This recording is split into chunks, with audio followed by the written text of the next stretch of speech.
Well, it's always a pleasure at SALTEX to get to chat to Mark Pover, but I always have to read his job title from his business card because, quite frankly, Facilities Investment Strategy Manager Technical is still too big a mouthful for me to remember on a regular. It's not one I can put into an anagram either. No, it isn't. Do you know what it actually means after all this time doing it? I do, yes. It Go means on. I'm general Dodsbody for the FA when it You're comes not. to... Yeah. Distill the essence again of your role, please, for those watching us on the big screen. My main role at the moment is the improvement of grass pitches across the country for grassroots football. So 43,000 pitches that we have. My job is to try and find ways, and there'd have to be numerous ways in which we can do that, whether it be using technical and IT, or whether it's going to be working with partners and working with local authorities and clubs to do that, providing education or providing guidance and support, and then financial support in whatever needs or requirements that they have. So grass pitches is the number one, but I also have responsibility on the technical side for standards of grass pitches, artificial pitches, goalposts, and the investment that the team. I'm part of a wider investment team, and where we look at how to prioritise our investment, where to prioritise it, and how best to make the use of it and stretch it as far as we can. I mean, it feels like a huge, great, massively bouncy beast with lots of different stakeholders, interests, people that need to be brought together for the better fulfilment of the communities in getting these pitches right. It is, and as I say, we have to pull together. 80% of football pitches are played on either education or local authority sites, so we have to work with those as partners. And as we all know, they're under the budget cosh cuts, yeah. So how do we make best use? They do have money and they do have a budget, but what we're trying to do is make the best use of that budget, and we can help them go a lot further if we look to try and consolidate where football is played, how football is played, leave areas for recreational football, but not have them maintained to such a high standard that the affiliated game looks for. And those affiliated pitches should be able to carry more games, should be a better quality, should have the toilets and the changing rooms to support, and so therefore our investment goes into prime sites for football, key sites for football, and that way, if we do that, then we can generate income off the back of players playing on there, slightly more to play on them. That educational element has to get across. People don't mind paying a little bit more for something better, but they don't want to pay the same, or they don't want to pay more for less. And so, those are the areas that we're working on.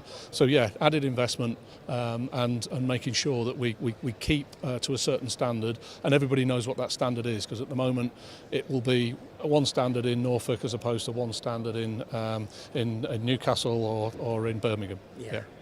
Hence, going back to my rather gangly question, but just you having to spread those messages and get them to get some sort of unification. Yeah. You will be expecting the Wembley question.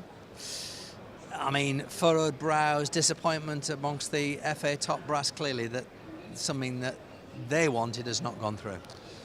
It is. I think, again, it depends how the message has been relayed. Martin Glenn gave a very detailed explanation as to what had happened. This wasn't a council decision, but the board wanted to get council's opinion on it. It is an FA board decision, and the offer was so good, they felt they had to share that with the wider community and to show what a difference this offer could make. Financially, would it make sense? What does it mean to the grassroots game? What does it mean to football in general? I thought that the points that we provided got that message across, but unfortunately it didn't get down to everybody, and if they were reading the press and read the wrong thing, or if they heard it third or fourth hand, then there's a spin or a change of emphasis. But the investment, I believe, and certainly a number of key personnel at the FA believe, has been a slightly lost opportunity at the moment. But subconsciously, Mark, you must have spent the money. The 600 million. You must have thought, that's going there, that's going to enable us to do that. Yes. We had a good idea how and where. We still have that idea. We still have investment. We still put investment through the Football Foundation along with the Premier League and the government. And that money goes towards improving the quality of grassroots facilities. We're in the middle of a process of getting priority plans and local plans for every single local authority across the country, and within that there will be investment priorities that we will focus on. That money could have gone, and instead of funding the top 3 of a list of 50, it could have gone a long way down to number 47 perhaps, in funding everything that was needed and required over a period of time. The industry isn't set up to spend 600 million in 1 year, so it would have been over a period of time. But we had every idea of where we were going to spend and how we were going to spend. So your message to those that have been left disappointed, who were supportive of the idea of selling Wembley Stadium and reinvesting the proceeds in the grassroots game? We haven't stopped debating. We haven't stopped discussing. The deal was taken off the table.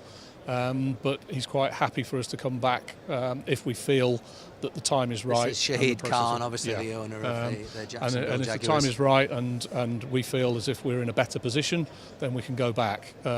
Failing that, then other areas that we look to try and find additional income are being explored, and then the continued investment from the FA into grassroots facility is still there, still a number 1 priority, and will be for many years to come.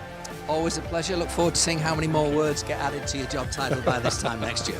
Thank you. All right.